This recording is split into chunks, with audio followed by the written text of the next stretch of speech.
Hello বন্ধুরা, কেমন আছে সবাই? প্রচণ্ড গরম পড়েছে বলো। আমি যখন ভয়েস দিচ্ছি তো মারাত্মক গরম, কারণ আমি অনেক দিন আগে ভিডিওটা শ্যুট করেছি, অনেক দিন বাদে ভয়েস দিচ্ছি, সেই জন্য বলছি। আর যখন ভিডিওটা করেছিলাম সেই সময়টা এতটা গরমও ছিল না।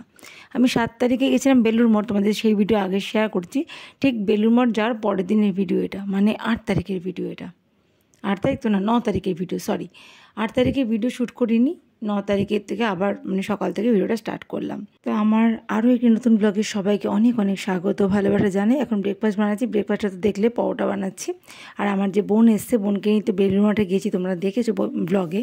সেই বোন আজকে চলে যাবে, তো তো আজকে অতটা গরমও ছিল না, সেই জন্য ভাবলাম রুটি কেন করি, একটু পরোটাই করি। রুটি তো রোজই করি, তাই না? তো সকালবেলা আমি বললাম পরোটা খাবি না লুচি খাবি, ও পরোটাটাই ভালোবাসে, তো আমার হাজব্যান্ডও পরোটা ভালোবাসে। আলাম লুচিটা একটু বেশি তেল চলে যাবে, তার থেকে পরোটাটা করি অল্প অল্প তেল, ওটাই বেস্ট। তো পরোটা আর আলুর চচ্চড়ি করেছিলাম, আলুর তরকারি অনেকে বলে, যাই হোক আলুর তরকারি। আমার বাপের বাড়িতে বলে আলুর তরকারি, আমার শ্বশুর বাড়িতে বলে আলুর চচ্চড়ি, দুটোই আমার মুখ দিয়ে বেরিয়ে যায়, ওই জন্য দুটোই শুনি যেত, দুটোই মুখ দিয়ে বেরিয়ে যেত। দেখো টমেটো দিয়ে আলু দিয়ে একটা তরকারি করেছি, মাখা মাখা করে, কাঁচা লঙ্কা দিয়ে কালো জিরে দিয়ে। তো এই তরকারিটার সাথে পরোটা কিন্তু দারুণ লেগেছিলো। তো ওই ব্রেকফাস্টটা করেই ও বেরিয়ে যাবে, মানে আমার বোন বেরিয়ে যাবে। তো যাই হোক, আগের দিন আর ব্লগ শ্যুট করিনি, আগের দিন ছিল সোমবার, এটা আজকে মঙ্গলবারের ভিডিও দেখছো, মানে 7, 8, 9 তারিখের ভিডিও। আর সোমবার দিন আমি চিকেন করেছিলাম, মানে গতকাল চিকেন করেছিলাম।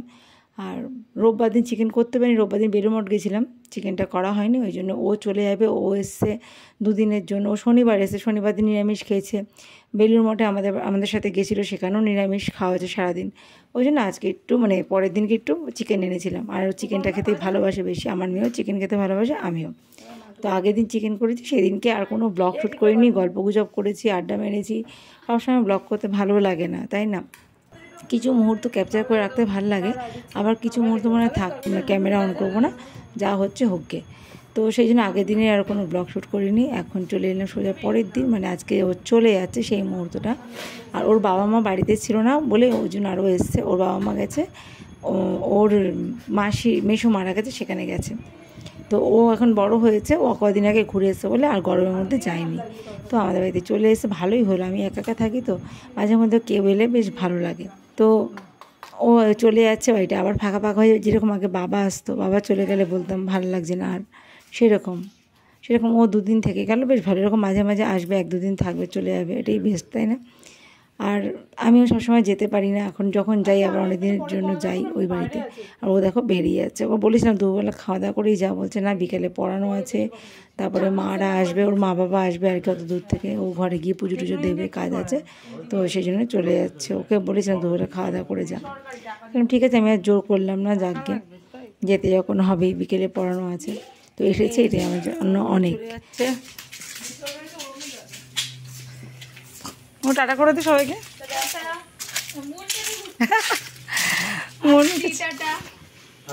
সাবধানে যাস।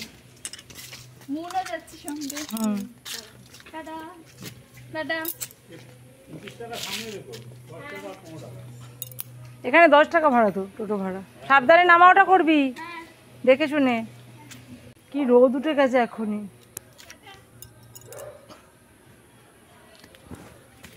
আমাদের বাড়ির কি অবস্থা, পাতা টাতা পড়ে একাকার, ইস কত আম পাতা।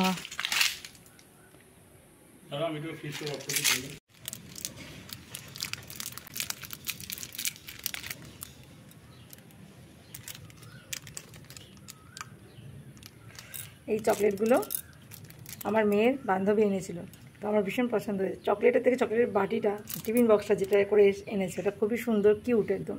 তো আমি এই ফ্রিজে কিছু রাখতে পারবো। আমার মেয়ে সেটা বলেওছে ওকে যে আমার মায়ের টিফিন বক্সটা খুব পছন্দ চকলেটের, আর চকলেটগুলো খুব সুন্দর খেতে। দেখো কত সুন্দর ডিজাইন করে চকলেটের মধ্যে, এক একটা চকলেট এক এক রকম ডিজাইনের, কোনোটা লম্বা, কোনোটা গোল, কোনটা চৌকো, খুব সুন্দর। দেখাচ্ছি তোমাদের বাস্ক, এই যে এত বড় বাস্ক করে চকলেট এনেছিল, উল্টো দেখাচ্ছে না, এটা আমুল। খেতে খেতে খেতে সব শেষ, আর কয়েকটা আছে, খুব সুন্দর খেতে। তো হাতে করে কিছু না কিছু আনবে ওরা, ওই যত বলি খালি হাতে আসবে, আসবে না। তো চলো ভিডিওটা কন্টিনিউ করি। তোমাদের আরেকটা জিনিস শেয়ার করছি, দেখো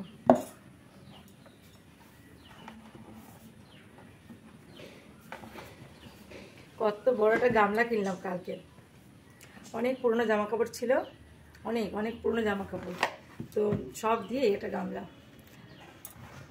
আর বেশি দরদাম করিনি, অনেক অনেক দিয়েছি অনেক। এটা বলেছে 18টা লাগবে কাপড়, 18টা কাপড় লাগবে। তো কাপড় এত পাবো কোথায়, আমি তো নাইটি পরি। তার মানে নাইটি এটা 18টা কাপড় চেয়েছিল, আমি তার বদলে নাইটি জামা কাপড় সব মিলিয়ে তোমাদের কটা দিয়েছি, আমি নিজেও গুনে নিয়ে কটা দিয়েছি। নাইটি কম করে 20টা তো দিয়েছি, 20-22টা নাইটি দিয়েছি, পুরনো নাইটি। অনেক অনেক পুরনো নাইটি ছিল, আমি নিজেই জানতাম না যে আমার ঘরে এত নাইটি ছিল পুরনো। আমি তো নাইটি অনেক দিন পরি না, একদম পরে পরে পরে পরে রং কালার ফেড হয়ে যায় একদম। তারপরে মানে আর পরা যায় না, ঘরে থাকি তো সেই জন্য একেবারে বাইরে তো আর বেরোই নাইটি পরে, কখনো বাইরে বেরোই না, ঘরের গেট অবধি যাই, তার বেশি না। সেই জন্য নাইটিগুলো একদম ভালোভাবে পরে রং টং চটিয়ে তারপর বাদ দিই সেটাকে। তো রং চটে একদম ফেড হয়ে গেছে সেই ধরনের নাইটি, অনেক আগের নাইটি, অনেক আগে। আমি জানতামই না যে নিচের ঘরে বাংকারের মধ্যে অত নাইটি ছিল। তো নিচের ঘরটা সেদিনকে পরিষ্কার করেছি, তোমাদের সাথে বলেছি যে বাংকারটা পরিষ্কার করলাম, টাংগুলো শাশুড়ি মার সব বার করে পরিষ্কার করেছি। তো সেখান থেকে একটা বস্তা ছিল, ওর মধ্যে আমি আগে যেগুলো বাদ দেওয়া জামা কাপড় সেগুলো সব ভরে রেখে দিতাম,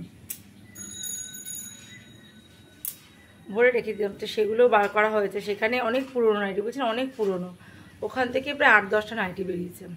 আর আমি রিসেন্টলি যে ওপরে ঘরে ছেড়ে রেখে দিতাম বাদ দিয়ে, সেখানেও প্রায় 10-15খানা নাইটি, মানে সব মিলিয়ে 20-22খানা নাইটি। মানে এত নাইটি দিয়েছি আমি তো আগে থেকে সব এক জায়গায় করে রাখিনি, কিছুটা এক জায়গায় ছিল, কিছুটা মানে আলগা ছিল। সেগুলো ও চাচ্ছে আর আমি দিয়েছি, ও মানে লাস্টে আর গুনতেও পারিনি আমি। এবার মেয়ের 2খানা জামা দিয়েছি ভালো ভালো, তো জামাগুলো মেয়ের জামা যে নেবে আমি জানতাম না, তো ভালো জামা হলে নেয়। তখন ওই 5 বছর বয়সে বাবার ফোন আসছে, তো সেই নাইটিগুলোকে দিয়েছি। আর তারপরে ওর বাবার মানে আমার বরের প্রায় 5-6টা গেঞ্জি দিয়েছি, 5-6টারও বেশি হবে গেঞ্জি দিয়েছি, টি শার্ট যেগুলো বাদ দিয়ে রেখেছে সব নিয়েছে। আর প্যান্ট দিয়েছি একটা, জিন্সের প্যান্ট। আর দিয়েছি মেয়ের 2টো জামা, মানে মেয়ের জামাগুলো কি গায়ে ছোটো হতো মেয়ের, সেই জন্য ওগুলো দিয়েছি। এগুলো একদম ভালো জামা, ভালো মানে বিয়েবাড়ি পরার মতো জামা 2খানা নিয়েছে। জামা যদি বাচ্চাদের ভালো হয়, মানে লং ফ্রক যদি এরকম কিছু হয় তাহলে নাকি নেই। তারপরে 2টো লেপের ওয়ার দিয়েছি, লেপ কম বলে ওয়ার হয় না, সেই ওয়ার দিয়েছি। এক একটা ওয়ার 2টো করে কাপড় সেলাই করা, একটা হচ্ছে ধুতি দিয়ে ওয়ার বানানো, সেটা দিয়েছি। আর একটা কম্বলের ওয়ার, সেটাও 2 কাপড়ের, মানে 2খানা ওয়ারই 4টে কাপড় গেছে। 18টা চেয়েছে না, টোটাল আমি সব মিলিয়ে জামা প্যান্ট নাইটি গেঞ্জি তারপরে ওয়ার সব মিলিয়ে 18টার কাছাকাছি দিয়েছি। 2টো মশারি দিয়েছি আমার শাশুড়ি মার, পুরনো মশারি ছিল, সেই মশারি 2খানা দিয়ে দিয়েছি। 2টো মশারিতে 2টো কাপড় ধরেছে। আর নাইটিতে কি ঘরে বলতো, 3টে নাইটিতে একটা কাপড় ধরে ওরা, কেউ আবার 4টে নাইটিতে একটা কাপড় ধরে। সেই জন্য নাইটি দিলে অনেক বেশি দিতে লাগে, আর ওরা অনেক কাপড় চায়, এত কাপড় তো দিতে পারি না, সেই জন্য জামা প্যান্ট দিয়েছি। আর বিছানার চাদর পুরনো দিয়েছি, 1, 2, 3, 4টে দিয়েছি, তাহলে কতগুলো হলো, অনেক দিয়েছি, অনেক দিয়েছি। কিন্তু কাপড় বেশি দিইনি, কাপড় বেশি কি একটা সিনথেটিক কাপড় দিয়েছি। সব দিয়ে এই একটা এত বড় গামলা, মানে এর থেকে বড় গামলা আর হয় না, এটা হচ্ছে সব থেকে বড় গামলা। একটা বড় গামলা কেনার ইচ্ছা ছিল, এর আগেও একটা গামলা রেখেছি জামা কাপড় দিয়ে, যেটা বাথরুমে জল থাকে। আর এটা কিনলাম কেন বলতো, আমার মেয়ে জামা কাপড় একদম গুছিয়ে রাখে না, তো এর মধ্যে ভরে ভরে রাখবে। আর আমি ধরো জামা কাপড় ছাদে রোদে দিতে গেলাম, ভাদ্র মাসে তোলা জামা কাপড় যখন রোদে দিই, তখন এটাতে করে নিয়ে যেতে সুবিধা হবে ছাদে। একটা করে বারবার না নিই, সব ভরলাম, ভরে এরকম করে নিয়ে চলে যাবো। তো ভালো আছে না বলো? আমাদের মতো সাধারণ গৃহবধূদের এরকম ছোটো ছোটো খুশিতে খুব আনন্দ হয়, তাই না? আমার তো ভীষণ আনন্দ হয়, ঘরের যে সংসারে যে কোনো একটা জিনিস কিনলে খুব মজা হয়, কিছুক্ষণের জন্য হলেও তো আনন্দ পাই, দেখাতেও ভালো লাগে। সেটা যে কোনো একটা গামলা অনেকের কাছে হয়তো ছোটো, এইটা আবার দেখাচ্ছে, কিন্তু নতুন একটা জিনিস কিনেছি। আর আমি অনেক জামা কাপড় না অনেককে দিয়েছি, অনেক ভিখারি আসেন অনেক সময়, এখন তো আসে না, আগে আসতো, তো আমার মেয়ের ছোটো ছোটো জামা কাপড়, আমার নিজের শাড়ি অনেককে দিয়ে দিয়েছি। এসে চাইতো বৌদি, দিদি, মা দেন না, যে আমার মেয়ের বিয়ে একটা কাপড় দেন। সঙ্গে সঙ্গে আমি খুঁজে খাজে যেখানে আমার যেই কাপড়টা বাদ দিয়েছি, মানে পরবো না কিন্তু একটু ভালো আছে, অন্য কেউ পরতে পারবে, আমি যে দিয়ে দিতাম, আর তারা খুব খুশি মনে নিত। তো যাই হোক, সবসময় তো এবার জামা কাপড় দিয়ে বাসন কোসনও রাখার দরকার, সেটাও রাখি, আবার দিয়েও দিই। তো সব জামা কাপড় তো বাসনওয়ালারাও নিতে চায় না, তো দিয়ে দিই কারো যদি কাজে লাগে। এবার এখন তো কোনো ভিখারি আসেই না বাড়িতে যে দেবো। তো যাই হোক, এই যে একটা জিনিস করলাম, আমার ঘরের যে এক্সট্রা জামা কাপড় ছিল যেগুলো আমার দরকার ছিল না পুরনো, সেগুলো ফাঁকাও হয়ে গেল, ঘরটা খালিও হয়ে গেল, একটা মানে জায়গা জুড়ে ছিল। আর এই যে গামলাটা কাজেও লাগবে, তাই না? তো আমরা এরকম অনেকেই কিন্তু করে থাকি, তাই না? তো ভাবলাম ভিডিওতে ক্লিপটা তুলে ধরি, তোমাদের সাথে শেয়ার করি, তোমরা হয়তো এরকম করো। আর এখন আমি এসেছি রান্নাঘরে ফ্লোরটা পরিষ্কার করি। আমার তো ম্যাট টাইলস তোমাদের আগে একটা ব্লগে বলেছি, এবং তখন আমি পরিষ্কার করেছিলাম লেবু দিয়ে, পাতি লেবু দিয়ে আমি ফ্লোরটা পরিষ্কার করেছিলাম। আমার ঘরটা দুটো বেডরুম মার্বেল পাথর বসানো, আর এই রান্নাঘরটা আমার একদম ম্যাট টাইলস পাতা, ছোটো, কিন্তু ম্যাট টাইলসটা দেখতে ভালো, কিন্তু এত মানে নোংরা আটকে যায়। আমি রেগুলার মুছি জল, কাপড় দিয়ে, জল ন্যাকড়া দিয়ে, কিন্তু না এই একটা স্পট পড়ে, যে স্পটগুলো উঠতে চান। যেহেতু কিচেন, এবার কিচেনের মধ্যে আলু টালু এসব রাখা হয়, সবজি রাখা হয়, সে আলুর যে গুঁড়ো পাউডার সেগুলো না আটকে যায়, শুধু জল দিয়ে মুছলে উঠতে চায় না। এই আজকে ওই জন্য তোমরা দেখলে বালতির মধ্যে জল নিলাম, জলের মধ্যে একটু সার্ফ নিলাম, একটু শ্যাম্পু নিলাম, যে শ্যাম্পুর মানে এগুলো আমার মাথায় দিই, মাথায় দেওয়ার পর শ্যাম্পুর প্যাকেটে কিছু একটু শ্যাম্পুর লেগে থাকে, সেগুলো আমি ফেলি না, যেটুকু থাকে আমি একদম মানে জলের মধ্যে গুলে দিলাম, একটু শ্যাম্পু দিলাম আর একটু সার্ফ দিলাম, দুটো মিলিয়ে পরিষ্কার করলাম। পুরো বেশি সার্ফ দিলে না আবার বেশি ড্রাই হয়ে যাবে, যেহেতু ম্যাট টাইলস, ওই জন্য শ্যাম্পু দিলাম। শ্যাম্পুটা দিলে একটু গ্লেজও আসবে। তারপরে দেখো একটা পরিষ্কার কাপড় দিয়ে মুছে নিলাম, দেখো একদম ঝকঝকে হয়ে গেল টাইলসগুলো, তোমাদের চোখের সামনেই কিন্তু আমি পরিষ্কার করলাম। কিরকম একটা কালচে হয়েছিল না প্রথমে, তোমরা তো দেখলে। তারপরে একটু সার্ফ দিয়ে শ্যাম্পু দিয়ে পরিষ্কার করলাম, উঠে গেল। যেরকম ম্যাট টাইলস তাড়াতাড়ি নোংরা হয়, সেরকম তাড়াতাড়ি পরিষ্কারও হয়ে যায়।